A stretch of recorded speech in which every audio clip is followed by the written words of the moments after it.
గురుగారి వ్రతం గాని లేదా దీక్ష గాని చేయాలంటే ఎటువంటి నియమాలు పాటించాలా? పూజ విధానం ఏంటో అయితే 3 వ్రతాలున్నాయండి. హ్మ్. షష్ఠి వ్రతం, స్కంద షష్ఠి వ్రతం, షష్ఠిదేవి వ్రతం. హ్మ్. అయితే దీన్ని ఇందులో కూడా కలిపేసి చెప్పేస్తాను. షష్ఠి వ్రతం నెలకు 2 సార్లొస్తుంది. హ్మ్. అంటే పౌర్ణమి వెళ్ళిన ఆ రోజున షష్ఠి, అమావాస్య వెళ్ళిన ఆ రోజున షష్ఠి. ఆ ఒక్కరోజు వ్రతం చేసేవాళ్ళుంటారు. దాన్ని షష్ఠి వ్రతము అంటారు. హ్మ్. ఆ రోజు శరీరం సహకరించిన వాళ్ళైతే, అంటే శరీరం ఇంక ఇబ్బంది లేదు, మేము ఉపవాసాలు ఉండగలం, మాకు ఆరోగ్యపరమైన ఇబ్బందులు లేవు అని అనుకునే వాళ్ళైతే శుభ్రంగా లేచి తడిపారేసిన బట్ట అక్కడ పెట్టుకుని పొద్దున పొద్దున పూజ విపులంగా చేసేసుకుని, కాస్త ఉండలేను నాకు ఆరోగ్యం సహకరించట్లేదు అనుకునేటటువంటి వాళ్ళు, మందులు మాకులు వేసుకోవాల్సిన వాళ్ళు ఓ పండో పలహారమో తినేసి మందు వేసేసుకుని వాళ్ళ ఉద్యోగాలకు వాళ్ళకి వెళ్ళిపోవచ్చు. హ్మ్. ఉండగలిగినటువంటి వాళ్ళు, సావకాశం ఉన్నవాడు పొద్దున మామూలుగా లఘువుగా పూజ చేసేసుకుని సాయంత్రం 4:30 గంటలు దాటిన తర్వాత హ్మ్. మురుగరికి విశేషమైనటువంటి పూజలు. హ్మ్. కాస్త 6 దీపాలు, ఒక్కొక్క ముఖానికి ఒక్కొక్క దీపం చొప్పున పెట్టుకుని, ఆ వ్రతాన్ని పూజలు చక్కగా చేసుకొని, అందరిని వండుకొని, చేసుకొని, అన్నం అది వండుకొని, వీలైతే ఎవరైనా నా బోటి వాడు గుమ్మల్లోకొస్తే గుప్పెడు అన్నం తిందురు గాని రా అని చెప్పి పెట్టి, హ్మ్.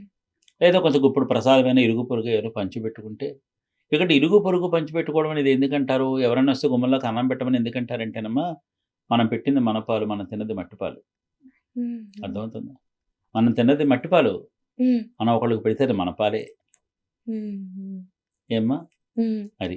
అందుకని సుబ్రహ్మణ్యేశ్వరుడు ఏ రూపంలో వస్తాడో తెలీదు కనుక, ఆయన భోజన ప్రియుడు కనుక, ఆర్తితో పిలిస్తే ఆయనొచ్చి భోంచేస్తే అది సుబ్రహ్మణ్యేశ్వరుడికి ముట్టుతుందని మనవాళ్ళు ఆ వ్రతం చేసుకున్న రోజున అవకాశం ఉంటే మట్టుకి, హ్మ్. ఖచ్చితంగా పెట్టాలని ఏం లేదు. ఓకే. అవకాశం ఉంటే, హ్మ్. వాళ్ళు కూడా మనం ఉపవాసం ఉన్నామని తెలిసి, ఎప్పుడో రాత్రి 11కి భోజనాలకు రాకుండా, హ్మ్. 7 ఇంట్లో ఉంటే వ్రతం అయిపోయిన తర్వాత నీరసాలొస్తాయి కనుక నైవేద్యం పెట్టగానే అతిథిగా, అప్యాతిగా మనం పెట్టేసుకొని మనం కూడా తినొచ్చు. లేదా ఓకే. ప్రసాద వితరణ చేసుకోవచ్చు. హ్మ్. ఒకవేళ ఇది 2 లేవు ఎలాగైనా పర్వాలేదంటే పర్వాలేదు. ఇది చేసుకోవచ్చు. ఆ రాత్రి హాయిగా భోంచేయడం. అంటే హ్మ్. కొంచెం సావకాశం ఉన్నోళ్ళైతే కింద నేల గచ్చు తుడుచుకోవాలి, కడుక్కోవాలి హ్మ్. భోజనం చేసే చోట. హ్మ్. నాలుగు పక్కల ఒక ముగ్గు కింద వేసుకొని, మధ్యలో ఇంత చిటికెడు పసుపు, కుంకుమ వేసుకొని, మురుగాన నామం రాసుకొని, అందులో వడ్డన చూసుకొని, అక్కడ తినేటట్టుగా షష్ఠి హ్మ్. వ్రతానికి. హ్మ్. ఓకే. ఇది షష్ఠి నాడు చేసుకుంటారు. హ్మ్. మరి కొంతమంది ఆడవాళ్ళకి ఏదైనా ఇబ్బందులేమైనా ఉన్నాయనుకుంటే గనక, ఆ షష్ఠి విరమించుకొని మరోసారి చేసుకోవచ్చు. హుహు. ఓకే. మగవాళ్ళకైనా కొన్ని ఉద్యోగరీత్యా కొన్ని ఏమైనా కుదరకపోతే వాళ్ళు కూడా హ్మ్. తర్వాత చేసుకోవచ్చు. హ్మ్. కుదిరినప్పుడు ఈ విధంగా చేసుకోవచ్చు. ఇది షష్ఠి వ్రతం. స్కంద షష్ఠి వ్రతం అని ఉంటుంది. అంటే పాడ్యమి లగాయతు, అమావాస్య వెళ్ళిపోయింది. పాడ్యమి, విదియ, తదియ, చవితి, పంచమి, షష్ఠి ఈ 6 రోజులు. పున్నమి వెళ్ళిన తర్వాత కూడా ఇదే వైఖరి. ఇదే ఈ విధంగానే వస్తాయి. ఈ 6 రోజులు కూడా పగలంతా ఉపవాసం ఉంటారు. రాత్రి విశేషమైన పూజ చేసుకొని, నక్షత్ర దర్శనం చేసుకొని, స్వామికి నైవేద్యం పెట్టుకొని, ఇదే రీతిలో భోంచేస్తారు. హ్మ్. లేదండి మాకున్న చోట మేము కింద కూర్చొని ఆకు వేసుకుని పనులంటే హాయిగా ధారాళంగా ఆకు వేసుకోవచ్చు, హ్మ్. చేసుకోవచ్చు. లేదా ఏదైనా ఒక మట్టి మూకుడు కొనుక్కొని, శుభ్రంగా మట్టి లేకుండా కడుక్కొని, అందులో కూడా చేయొచ్చు. హుహు. ఉన్నాయి. ఓకే. ప్రత్యామ్నాయాలన్నీ ఉన్నాయి. ఏమీ లేకపోవడం ఏం లేదు. హ్మ్. ఈ విధంగా చేసుకోవచ్చు. అయితే 6 రోజులు కూడా తడిపి ఆరవేసినటువంటి బట్ట కట్టుకోవడం హ్మ్. చేసుకుంటూ ఉండాలి. ఓకే. శరీరాన్ని మాత్రం పడిపోయే విధంగా మాత్రం ఏ వ్రతాలు చేయకూడదు. శరీరం సహకరించలేకపోతే నేనేం చెప్తానంటే హాయిగా శుభ్రంగా తిని చేసుకోండి అని చెప్తాను నేను. ఓకే. మందులేసుకొని ఆరోగ్యాన్ని కాపాడుకోకపోతే కుదరదు. అవునవును. ఆరోగ్యం పాడు చేసుకోమని ఏ దేవుడు చెప్పలేదు. హ్మ్. రెండోదేంటంటే గబుక్కని అనుకోకుండా ఎవరైనా వచ్చారనుకోండి మన అదృష్టవశాత్తు, మన దరిద్రాన్ని తీసేయడానికే అతిథి వస్తాడండి. హ్మ్. అర్థమవుతుందా? మన కష్టాన్ని, మన దరిద్రాన్ని తొలగించడానికే, పిలవకపోయినా ఒక అతిథి వచ్చాడంటే భగవంతుడు పంపించాడని మనం అర్థం చేసుకోవాలి. హ్మ్. ఆ సమయానికి ఏదంటే మీరు నైవేద్యం పెట్టు, పెట్టకపో అమ్మా. మీరక్కడ అన్నీ వండుకున్నారు. పూజ జరుగుతుంది. ఇంకా నైవేద్యం పెట్టలేదు. ఎవరో ఒకతనొచ్చాడు. మిమ్మల్ని చూసి వెళ్ళిపోదాం 10 నిమిషాలు లేదండి నేను వెళ్ళిపోవాలి. అర్జెంట్‌గా వెళ్ళిపోవాలి. పెడితే మిమ్మల్ని చూసి వెళదామనని. అప్పుడు మీరేం చేయాలో తెలిసినా? వచ్చారా? సంతోషం. ఒక్క క్షణం ఉండండి. వెళ్ళిపోదురు గాని. కంగారడకండి. అని మీరు ఏం వండుకున్న పదార్థం ఏదో ఉందో ఒక ఆకులో తీసేసి పొట్లం కట్టేసేసి జాగ్రత్తగా పట్టుకెళ్ళి హాయిగా దారి మధ్యలో తినండి అని చెప్పాలి. ఇక నైవేద్యమే పెట్టక్కర్లా. ఆ వచ్చిన వాడే పరమేశ్వరుడు. అవును. హ్మ్. హ్మ్. ఓకే. ఓకే. దైవం మానుష్య రూపాన్ని కదమ్మా! అవునవును. అందులో సుబ్రహ్మణ్యేశ్వరుడు మాయా మానవ రూపంలో తిరుగుతున్నాడు ఈ భూమి మీద. హ్మ్. కాబట్టి నువ్వు నైవేద్యం అంతా పెట్టేంత వరకు ఆయన ఉంటాడా? అంతే కదా! ఆ వచ్చిన ఆ అతిథే వచ్చిన మన దేవుడు. అతిథిని ఆ పరమేశ్వరుడు శోధించడానికి వస్తాడు. హ్మ్. అందుకని నైవేద్యం పెట్టే ఎక్కర్లేదు. ఆ పెట్టిన పరమేశ్వరుడు స్వరూపానికి పెట్టేస్తే అయిపోయింది ఆ పూజ అక్కడికి. చక్కగా. గురుగారు ఇంకో సందేహము. మనం నైవేద్యాల గురించి మాట్లాడుతున్నాం కాబట్టి, సుబ్రహ్మణ్యేశ్వర స్వామికి పెట్టే ఆ మహా నివేదనలో హ్మ్. ఖచ్చితంగా ఉండాల్సింది ఏదైనా ఉందా నివేదన? చాలా మంచి ప్రశ్న వేశారు. కానీ నేను ఒక విధానం చెబుతాను వినమ్మా ఒకసారి. హ్మ్. సుబ్రహ్మణ్యేశ్వరుడికి పూజా విధానంలో 2 రకాల పూజా విధానాలుంటాయి. హ్మ్. పండిత పూజా విధానం, పామర పూజా విధానం. హ్మ్. పండిత పూజా విధానం అంటే ఆయన్ని ఎలా పూజించాలో, ఎక్కడి నుంచి పూజించాలో వరుస క్రమం మీకు తెలుసు. దేని తర్వాత ఏం చేయాలి, దేని తర్వాత ఏం చేయాలి, ఏది పెట్టాలి, ఏది పెట్టకూడదు, ఎలా చేయాలి, ఎలా చేయకూడదు, చేశాక ఎలా చేయాలి, చేయడానికి ముందు ఎలా ఉండాలని ఇవన్నీ కూడా మీకు అన్నీ తెలిసి మీ గురువుల దగ్గర మీరు శిక్షణ పొంది మంత్రయుక్తంగా అన్ని విధానాలన్నీ నేర్చుకున్నారు. కాబట్టి మీరు పండితుల దగ్గర నేర్చుకుని మీరు కూడా పాండిత్యాన్ని సంపాదించుకున్నారు కనుక మీరు చేసేది పండిత పూజ. ఓకే. అర్థమైందమ్మా? అవునవును. ఇప్పుడు నేనున్నాను. నేను చదువుకోలేదు. లేదా నాకవన్నీ తెలీవు. హ్మ్. ఒకవేళ మీరు చెప్పినట్టుగా చేయడానికి నాకు అవకాశం చిక్కదు. చేస్తా. ముందుది వెనక చేస్తాను, వెనకది ముందు చేస్తాను, చేసేస్తా. ఈరోజు ఏదో కాస్త బంగాళాదుంపలు, ఇంత ఉల్లిపాయ ముక్క, టమాటా అవి వేసి కూర చేసుకున్నా. ఇదే నైవేద్యం పెట్టేస్తాను. నాకు మడి అంటే సాగదు. ఏదో తడిపారేసిన బట్ట కట్టుకుంటాను. పిల్లల్ని ముట్టుకుంటాను. మా అత్త కలిసి మా మామగారిని వీళ్ళందరినీ ముట్టుకుంటాను. చిన్నపోయి సాగుతాం. నాకు మడి అంటే సాగదు. ఏదో గదిలో ఉంటాం. కానీ వరుస క్రమం నాకు తెలీదు. కానీ పూజ చేసేసి ఆయనకి ఇలా చేసేసి దీపం పెట్టేసేసి అన్నీ అయిపోయాక అయ్యో! భోజనం అయిపోయిందా? హారతి ఇవ్వడం మర్చిపోయానేంటి? ఉండు నాయన హారతి ఇస్తున్నా అని చెప్పి అన్నం తినేసాక హారతి ఇచ్చేస్తా. ఇక్కడ నాకు వరుస క్రమం తెలీదు. ముందుది వెనక తెలీదు. వెనకది ముందు తెలీదు. ఇది పామర పూజ. పామర పూజ. పామరత్వం అంటే ఏమిటి తెలియకపోవడం. పండితత్వం అంటే ఏమిటి విషయం తెలియడం. ఓకే. అవును. అది నేను చేసేది మీకు తప్పు కావచ్చు. మీరు చేసేది నాకు గొప్పగా ఉండొచ్చు. కానీ ఏది గొప్ప, ఏది తక్కువ అనేది నిర్ణయించేవాడు మురుగరు. అవును. ఏనాన్న? అవును. కాబట్టి ఆయనకి ఇద్దరు సమానమే. ఈ 2 ఆయన అంగీకరిస్తాడు. హ్మ్. కాబట్టి పండిత పూజా విధానం, నేనెప్పుడు పామర పూజా విధానానికి ఎక్కువ మొగ్గు చూపుతూ ఉంటాను. ఓకే. ఎందుకంటే పండిత పూజా విధానం అందరికీ సౌలభ్యంగా ఉండదు. అవును. సాగుబడి అయినటువంటి వాళ్ళకి బానే ఉంటుంది. హ్మ్. సాగుబడి కానటువంటి వాళ్ళు ఈ సాగుబడి జరగటం లేదు. కాబట్టి మనం ఆ పూజ జోలికి వెళ్ళడం వదిలేస్తే మంచిదని వదిలేయడం కావాలా? వద్దు, వెసులుబాటు ఉంది. ఇలా కూడా చేసుకోవచ్చని చెప్పి స్వామి వైభవాన్ని అందరికి అందించాలా? ఇదే కదా మనకి ఇంపార్టెంట్. అందించాలంటే మనం వాళ్ళకి కొంచెం మార్గం ఇవ్వాలి. మనం కూడా అవునవును. పట్టు విడిపి ఇవ్వాలన్నమాట. కాబట్టి ఈ పామర పూజా విధానంలో నైవేద్యానికి మీరు అడిగిన దానికి హ్మ్. సమాధానం ఏంటంటే మంచినీళ్ళు పెట్టొచ్చుగా. హ్మ్. గంగాసుతుడు కదా! పంచభూతాల్లో ఒకటి కదా! నైవేద్యాలు వండుకోవచ్చు, వండుకోలేకపోవచ్చు. ఆ సమయానికి ఏమి చిక్కచ్చు, చిక్కలేకపోవచ్చు. పక్కన మంచినీళ్ళు ఉంటే మంచినీళ్ళు ఆయన మంచినీళ్ళు ఇస్తున్నాను తాగితే. ఏమీ లేదు. అంత విభూది ఉంటే ఇదిగో ఇంత విభూది పెడుతున్నాను స్వీకరించు. ఒకవేళ ఇది కూడా లేదు మనసులో గులాబ్ జామ్ తినాలనిపించింది. స్వామి ఇదిగో గులాబ్ జామ్ నీకు పెడుతున్నాను, నైవేద్యం పెడుతున్నాను ఆరగించు. మనసే కదమ్మా అన్నింటికి ఆధారం. హ్మ్. ముత్తుస్వామి దీక్షితారు మానస గురు గుహరూపం భజరే. మనసుతో కదా గురుగుఖండి పూజ చేసేది. హ్మ్. కాబట్టి మనసుతోనే కదా అర్చన చేయాలి. అవును. కాబట్టి శరీరానికి మడులు ఆచారాలు, మనసుకి ఆర్తి కావాలి. హ్మ్. ఆర్తితో మురుగా నీకు గులాబ్ జామ్ పెడుతున్నాను తినవా, మంచి అరిసెలు పెడుతున్నాను తిను నీకే. మనసుతో చేసిన దానికి అర్థం అవుతుంది నాన్న. హ్మ్. కాబట్టి నైవేద్యాలు ఇవే ఉండాలి, అవే ఉండాలి, అది పెడితేనే ఏమీ లేదు. మీరు జీవహింస లేకుండా ఉన్నది ఏదైనా ఆయనకి సమర్పణ చేయొచ్చు. హ్మ్. జీవహింస వద్దు. ఆహా! ఓ ప్రాణి ఖచ్చితంగా. విలవిలలాడిపోయేది హ్మ్. అది. అది నా అభిప్రాయం మాత్రం. ఖచ్చితంగా. అది అందరికీ అసలు రుచించకపోవచ్చు ఈ మాట. హ్మ్. కానీ జీవహింస లేకుండా ఉంటే లేదు చాలు. లేదు గురుగారు. ఖచ్చితంగా అది మనం ఆ విధంగా చేయకుండా ఇప్పుడు మీరు మంచినీళ్ళు పెట్టినా చాలు, లేదు ఏమీ లేకపోతే మనసులో అలా ఊహించుకొని పెట్టినా చాలు చాలు. అని అన్నారు. ఇక్కడ కావాల్సిందల్లా మనకి మనసు నిండా ప్రేమ, స్వామి పట్ల విశ్వాసం ఆ నమ్మకం ఉంటే సరిపోతుంది. ఇంకేమీ ఏం అక్కర్లేదు. అక్కర్లేదు. ఏ పూజ మురుగన్ అంటే అంత. మురుగన్ హ్మ్. అంటే అన్బు ఇల్లాద కడవళ మురుగర్. హ్మ్. அன்பே சிவம் அன்பே நீயும் அன்பே நானும் அன்பே பிரம்மனும் அன்பு இல்லாத இடம் அங்கும் இங்கும் இல்லையప్పா అప్పప్పా మురుగా ఉన్నరులే ఉలగమప్పా అని ఉందమ్మా హ్మ్. స్కందగురు కవచంలో. ఇది నా స్వంత మాట కాదు. హ్మ్. స్కందగురు కవచంలో అరుణగిరినాథర్ రాశాడు. అంటే అన్బే శివం, అన్బు అంటే ప్రేమ అన్నమాట. హ్మ్. ప్రేమ అంటే శివుడు, ప్రేమ అంటే విష్ణువు, ప్రేమ అంటే బ్రహ్మ. వీళ్ళందరినీ ప్రేమించేవాడు సుబ్రహ్మణ్యేశ్వరుడు. హ్మ్. అన్బు ఇల్లాద ఇడం అంగుమింగుం ఇల్లయ్యప్ప. ప్రేమ అక్కడ ఇక్కడ దొరకట్లేదని నువ్వు బాధపడకు. మురుగరు ఎక్కడ ఉంటాడో అక్కడే ప్రేమ ఉంటుంది. వాహ్! హ్మ్. అది మురుగరు అన్నమాట. నువ్వు ఎలా పూజించినా సరే. హ్మ్. మీకు హ్మ్. ఒక మంచి ఒక గమ్మత్తైన విషయం చెబుతాను. ఆ! మురుగర్ని మీరు మూర్తిని చూశారు కదా. ఆ అవునవును. మూర్తి చూసిన మూర్తి ఎలా ఉంటారో చెప్పండి. ఇలాగా చేతిలో ఇలా పట్టుకుని ఇలా ఉంటారు. హ్మ్. అంటే ఒక కాలు ముందుకి ఒక కాలు వెనక్కి ఉంటుంది. హ్మ్. ఎందుకో తెలిసినా హుహు. మృగా నాకు నువ్వు తప్ప వేరే గతి లేదయ్యా, నాకు నువ్వే ఆధారమయ్యా, నన్ను కాచి కాపాడవా అంటే తండ్రి ప్రాణం తల్లడిల్లిపోయి నా బిడ్డ పిలుస్తున్నాడు, నేను ఒక్క క్షణం ఆలస్యమైతే బిడ్డ ఏమైపోతాడో నన్ను ఒక్క తండ్రి పాశం చేత ఒక కాలు ముందు వేసుకుని కూర్చుంటాడనమాట. ఆహా! ఒక్క అంగుళం ఇదిగో వస్తున్నానన్న. రెడీగా అంతే. మీరు హ్మ్. చూడండి, మూర్తిని చూడండి ఎప్పుడైనా సరే. హ్మ్. ఆ మూర్తి అంటే స్వామివారి హ్మ్. స్వరూపాన్ని చూడండి.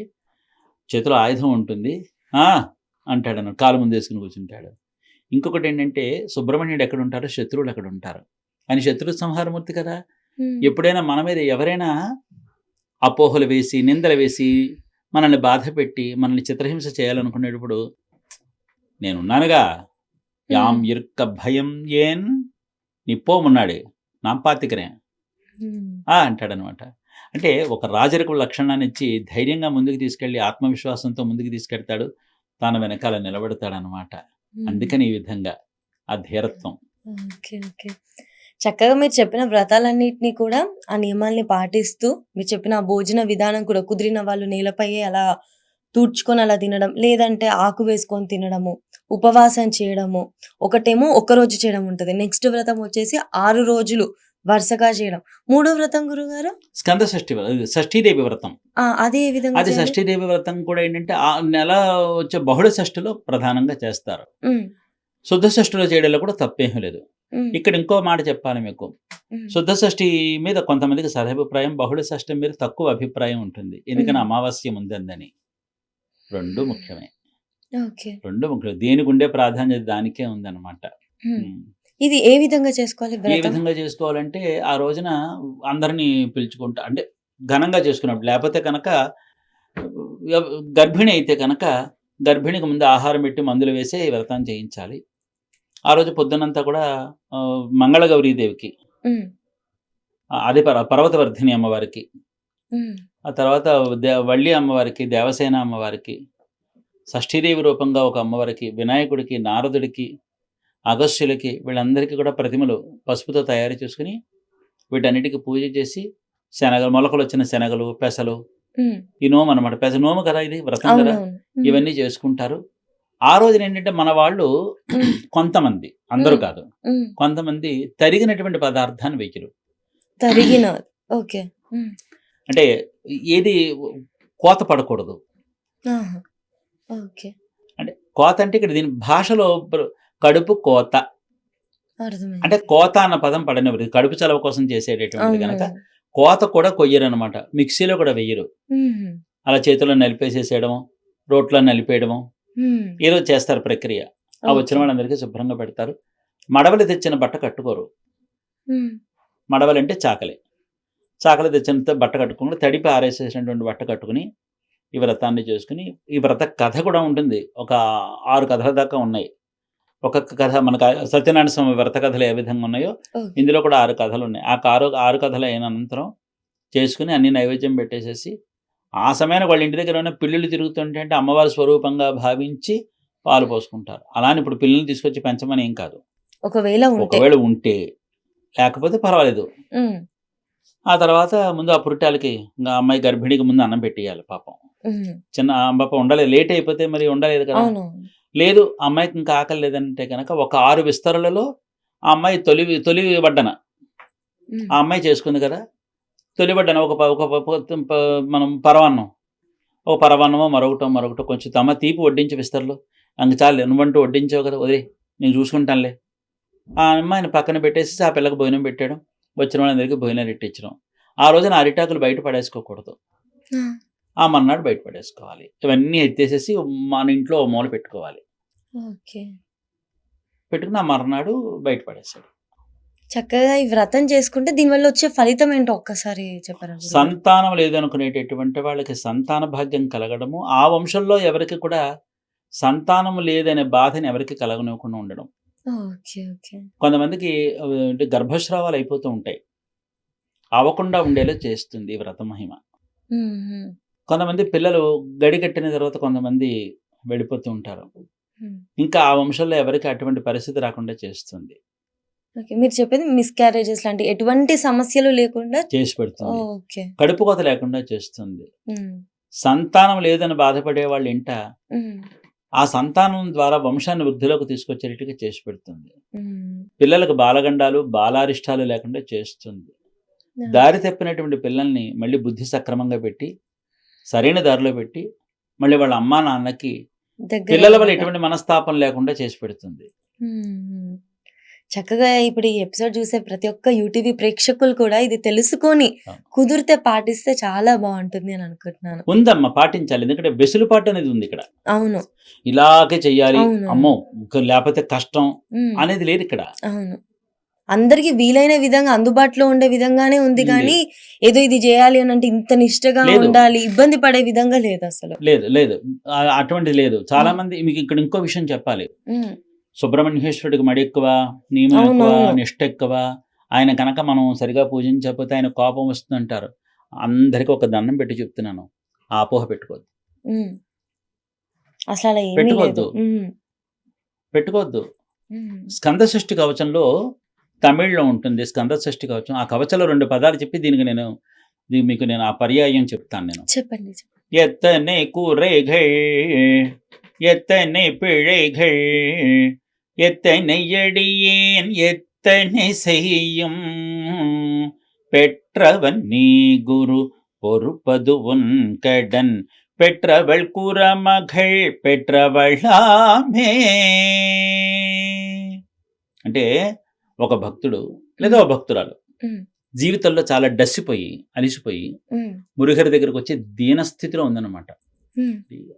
మురుగా ఎత్తనే కూరేఘే ఎన్ని కొరతలో తెలిసినా నాకు హ్మ్. ఎత్తనే పిழைகள் అసలు ఎంత నలిగిపోయినా నీకేం తెలుస్తుందా? హ్మ్. తెలియటం లేదా? అలిసిపోయినయ్యా, ఓడిపోయినయ్యా, జీవితంలో అన్ని విధాలా చితికిపోయానయ్యా, నీ దగ్గరకు వచ్చి దీనస్థితిలో నిలబడి చేతులు కట్టుకుని నిలబడ్డాను. ఎందుకో తెలిసినా నువ్వు నా కన్న తండ్రివని. బిడ్డ ఓడిపోతున్నాడని తెలిస్తే నువ్వు ఓడిపోయినా నన్ను గెలిపిస్తావు కదా! ఆ ఒక్క సాహసం చేయగలిగే ధైర్యం ఒక కన్న తండ్రికే కదా ఉంది. కాబట్టి ఈ ఓడిపోయిన బిడ్డను గెలిపించి నువ్వు ఓడి తండ్రిని మించిన తనయుడిని చేస్తావన్న నమ్మకంతో నీ దగ్గరకొచ్చానయ్యా. హ్మ్. నీ గెలుపు నాకిస్తావా? అని అడుగుతాడు. కాదు నువ్వు నా శిష్యుడివి, నా బిడ్డవు కాదంటావా? శిష్యుడు గెలిస్తే గురువుకే కదా ఘనత. శిష్యుడిని ఓడిపోనిస్తాడా? ఏదో విధంగా గెలిపించి తన గురుతనాన్ని చూపిస్తాడు. శిష్యుడిని ఉన్నతంగా కూర్చోబెట్టి మురిసిపోతాడు. ఆ విధంగా చూసినా కూడా నీ దగ్గర నాకు గెలిపే కదా! అందుకని వచ్చాను. నీ దగ్గర తిరుగులేని వెట్రి ఉంటుందని, ఆ వెట్రంతా నాకే ఉంటుందని ఎక్కడికి వెళ్ళకుండా నీ దగ్గరికే వచ్చేసాను అని ఇందులో ఈ కవచంలో చెప్పబడుతోంది. ఓకే. తెలిసిందండి స్కంద షష్ఠి కవచంలో. కాబట్టి మురుగరంటే ఏంటంటే వేండియదెల్లాం తరువారు. అడిగిందల్లా ఇస్తాడు. కానీ అడిగినప్పుడల్లా ఇవ్వడు. ఓకే. ఇస్తాడు. అడిగిందల్లా ఇస్తాడు. ప్రేమ. అడుగుతున్నాం కదా అని ఇప్పుడు అస్తమానను. హ్మ్. అదేమిటండి అలా ఎలా కుదురుతుందంటే అవును. దానికి వచ్చిన ఉదాహరణ చెప్తాను. ఇప్పుడు మీ పిల్లాడున్నాడు. హ్మ్. బయటికెళ్లారు. హ్మ్. వాడు కొంచెం జలుబు చేసింది. హ్మ్. అమ్మ నాకొక ఐస్ క్రీమ్ కొనిపెట్టవే అంటాడు. హ్మ్. ఇస్తారా? హుహు. ఏ? ఒక్కసారంటే ఇప్పిస్తారు గానీ, ప్రతిసారి ఇప్పిస్తే అలా కాదుగా మరి జలుబు చేసింది. హ్మ్. ఈ జలుబు టైంలో మరి వాడికి ఇస్తారా? లేదు. Ice cream. లేదు. ఇస్తే ఆరోగ్యం ఏమవుతుంది? ఖరాబవుతది. కదా! హ్మ్. అంటే వాడు అడిగాడని ఇచ్చారా? లేదు. అదే 15 నెలలు పోయిన తర్వాత మీ ఇద్దరు కలిసి బయటికెళ్ళినప్పుడు వాడు అడగలేదు. హ్మ్. దానికేసి అలా చూస్తాడు. హ్మ్. మీకు అర్థమైందా? అవునవును. అప్పుడు ఏం చేస్తారు మీరు? హ్మ్. హ్మ్. ఐస్ క్రీమ్ అరే! చంటిగాడు మొన్న ఆ రోజున ఒక ఐస్ క్రీమ్ అడిగాడు. హ్మ్. చంటి వెధవ వాడికి ఒక ఐస్ క్రీమ్ కొనిపెడతాను పాపం. హ్మ్. ఒకటిచ్చి ఇంకోటి తింటావా నాన్న? హ్మ్. అంతే. ఇంకోటి ఇవ్వయ్యా. అంతే. అడిగిందల్లా ఇవ్వగలము. కాకపోతే అడిగిందల్లా అడిగినప్పుడల్లా ఇస్తాడు. కాదు. అడిగినప్పుడల్లా ఇవ్వడు. అదే ఏది రైట్ టైమో చూసే మన పేరెంట్స్ మనకి కదా ఇవ్వడం నాన్న? జరుగుతది. అంతే. అప్పుడు ఆ రోజున ఇచ్చుంటే పరిస్థితి ఏంటి? అవును. ఆరోగ్యం ఆదవుపోద్ది గదా! వాడు అడగడు. తిడుతుందో మా అమ్మ అని. కానీ మీకు తెలుసుగా హ్మ్. ఎప్పుడు ఇవ్వాలో. హ్మ్. అవును. ఇదిరా నాన్న సుబ్రహ్మణ్యం అంటే ఇది. హ్మ్. హ్మ్. కరుణ కలిగిన దైవం. ఆయనకి కోపమే లేదు. హ్మ్. కోపం, కోపం, కోపం అనుకుంటారు. హ్మ్. అసలు వారికి కోపమే లేదు. ఉన్నా మన మీద కాదు. మీరు తెలిసి చేయండి, తెలియక చేయండి, మడి కట్టుకోండి, మడి కట్టుకోకపోండి ఏది అనవసరం. హ్మ్. మీరు ఓకే. ఉదాహరణకి మీరు ఒక ఇద్దరు అక్క చెల్లెళ్ళమ్మ. ఉదాహరణకి చెప్తున్నాను మాట హ్మ్. వరుసకి. హ్మ్. అనుకుందాం. మీ అక్కగారు మహా లావున్న ఆవిడ. హ్మ్. డబ్బులు ఆర్థికంగా పుష్టిగా ఉందావిడ. హ్మ్. మీకంత పుష్టితనం లేదు. ఆర్థికపరమైన బలం లేదు. హ్మ్. మీ అమ్మగారున్నారు. మీ అక్క దగ్గరికెళ్తారు. వారి హ్మ్. దగ్గర ఓ వారం రోజులుంటారు. మహారాణిరికంగా చూస్తుంది ఆవిడ. ఆవిడకి స్థితి ఉంది కనుక. హ్మ్. తర్వాత కొద్ది రోజులు పోయిన తర్వాత, నెల పోయిన తర్వాత, 2 నెలల తర్వాత మీ అమ్మగారు మీ దగ్గరికే వస్తారు. హ్మ్. మీకు కొంచెం హ్మ్. అంత పరిపుష్టి తెలియదు. కానీ మీకున్నట్టుగా మీకు చూస్తారు. హ్మ్. మీ తల్లి అది చూసారు, ఇది చూసారు. హ్మ్. మీ తల్లి ఎవరి దగ్గర ఉండాలని ఇష్టపడతారు? ఇద్దరి దగ్గర. అక్కడ బాగా చూస్తుంది కదా! ఇద్దరు బిడ్డలే గదా! కదా! హ్మ్. అది కదనా నా పాశం అంటే. హ్మ్. నువ్వు తెలిసి చేసినా, తెలియక చేసినా, ముందు చేసినా, వెనక చేసినా, చెయ్యకపోయినా హ్మ్. ఆయనకి కూడా పాశమే. అంతే. అంతే. హ్మ్. అది.